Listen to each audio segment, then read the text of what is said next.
नमस्कार मित्रांनो, पुन्हा एकदा तुम्हा सगळ्यांचं स्वागत करतो आपल्या चॅनलवरती। आज आपण निघालेलो आहोत आपल्या अष्टविनायक सिरीजमधल्या 6व्या गणपतीला, ज्याचं नाव आहे लेण्याद्रीचा गिरिजात्मज गणपती। आपण पुण्याहून निघालो, त्यानंतर भोसरी, चाकण, मुशी, नारायणगाव, त्यानंतर आता जुन्नर मार्गे आपण तिथे पोहोचणार आहोत।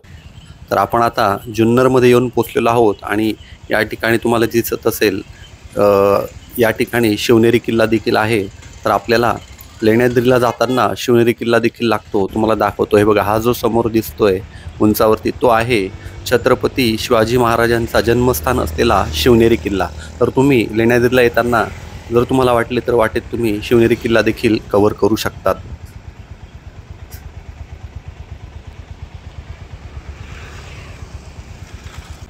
जुन्नरमधून बाहेर पडताना आपल्याला किल्ल्याच्या दरवाजासारखी सुंदर अशी एक भव्य दिव्य अशी कमान आपल्याला बघायला मिळते। त्या कमानीतून आपण बाहेर पडणार आहोत आणि जाणार आहोत आपल्या लेण्याद्रीकडे। तुम्ही बघू शकता, तिथून पुढे आल्यानंतर आपल्याला एक बोर्ड लागते। तिथून जुन्नरपासून लेण्याद्री अगदी 5 ते 6 किलोमीटर इतक्या अंतरावर असून तुम्ही तिथून पुढे अष्टविनायकातला 7वा गणपती जो की ओझरला आहे, तो देखील तुम्ही लगेच करू शकता। तो फक्त इथून 12 ते 13 किलोमीटर इतका आहे। हे बघा, पुढे आल्यानंतर आपल्याला अजून एक बोर्ड लागते। तिथून लेण्याद्रीला जाण्यासाठी आपल्याला डावीकडे टर्न घ्यायचा आहे आणि तिथून फक्त 2 ते 2.5 किलोमीटर इतका तो आहे। ते बघा, आपण समोर बघू शकता, जो डोंगर आपल्याला समोर दिसतो आहे तोच आहे लेण्याद्रीचा डोंगर। त्याच ठिकाणी लेण्याद्रीच्या गिरिजात्मज गणपतीचे मंदिर आहे। आपल्याला त्या ठिकाणी आता पोहोचायचे आहे। गुड आफ्टरनून मित्रांनो, welcome back to your own channel enjoyment. मित्रांनो, फायनली आपण आता लेण्याद्रीला म्हणजे लेण्याद्रीच्या गिरिजात्मज आपल्या 6व्या गणपतीला येऊन पोहोचलेलो आहोत। तुम्ही माझ्या मागे बघू शकता, उंच डोंगर तुम्हाला दिसत असेल। त्या डोंगरांमध्येच लेण्या देखील आहेत आणि त्या लेण्यांमध्येच एक गणपती आहे। आपला जो लेण्याद्री गणपती आहे गिरिजात्मज, तो गणपती आपल्याला त्या लेण्यांमध्ये आपल्याला जायचं आहे। तुम्ही बघू शकता। चला, तुम्हाला आता तिकडे घेऊन जातो। तिकडे जाण्यासाठी जवळपास 300 ते 350 पायऱ्या आपल्याला चढून वरती जावे लागते आणि जवळपास अर्धा ते पाऊण तास आपल्याला वरती जायला लागतो। चला तर जाऊया।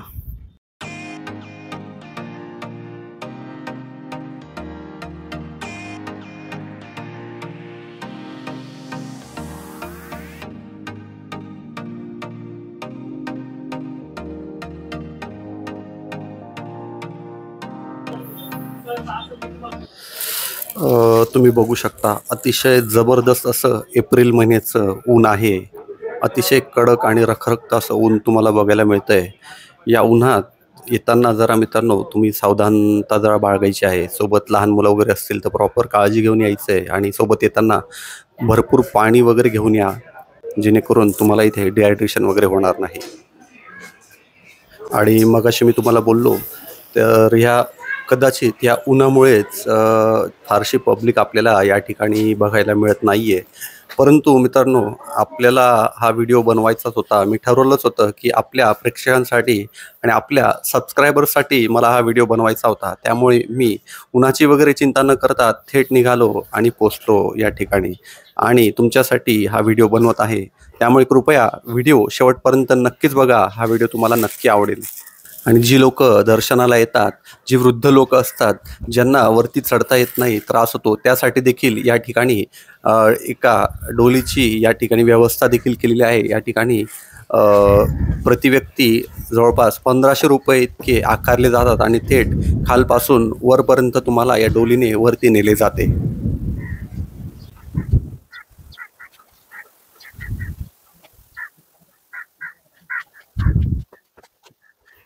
त्यानंतर आपल्याला लागते ते तिकीट घर। या गणपतीचं दर्शन घेण्यासाठी आणि तसेच गणपती लेण्यांमध्ये असल्या कारणामुळे या ठिकाणी आपल्याला 25 रुपयाचे तिकीट या ठिकाणी आकारले जाते। तर फॉरेनर्सकडून 300 रुपये आकारण्यात येतात। हे बघा, आता तुम्ही बघू शकता, या मोठमोठ्या दगडी पायऱ्या चढून आपल्याला आता वर जायचे आहे। या पायऱ्या चढताना खूप दमायला होतं आणि खूप थकवा देखील येतो।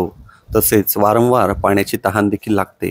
त्यामुळे सोबत तुम्ही खालून चढताना सोबत बऱ्यापैकी पाण्याचा साठा हा सोबत राहू द्या। तसेच खायला प्यायला देखील काही पदार्थ तुमच्या सोबत असू द्या। आपल्याला असं फिरून या पायरीवरून असं जाऊन आपल्याला वरती तिथे पोहोचायचं आहे।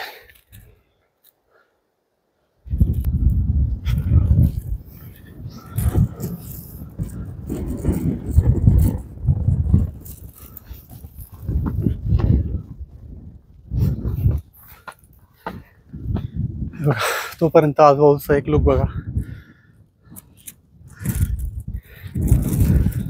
ते सुंदर अशा डोंगरांगा आपल्याला आजूबाजूला बघायला मिळतात.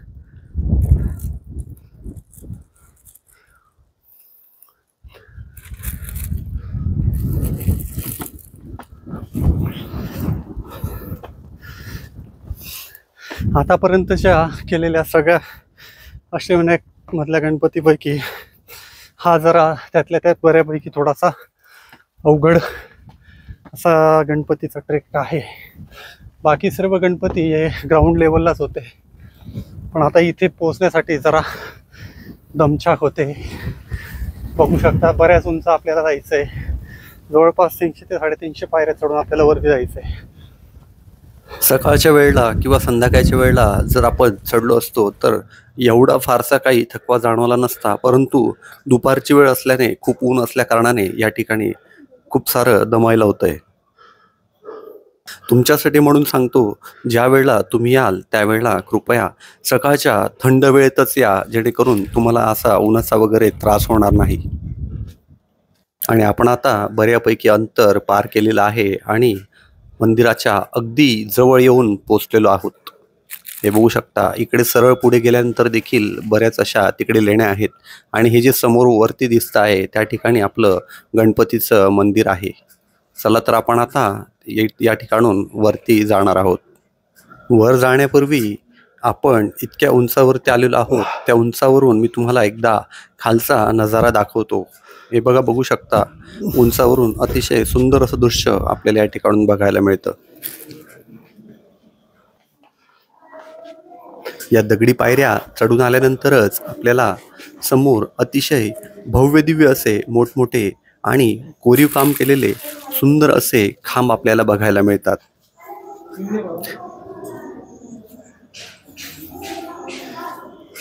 आणि त्याच्याच उजव्या बाजूला आपल्याला बघायला मिळतं काळ्या दगडाचा डोंगर फोडून आतमध्ये तयार करण्यात आलेलं आपल्या लेण्याद्रीच्या गिरिजात्मज गणपतीचं सुंदर असं आगळं वेगळं हे मंदिर.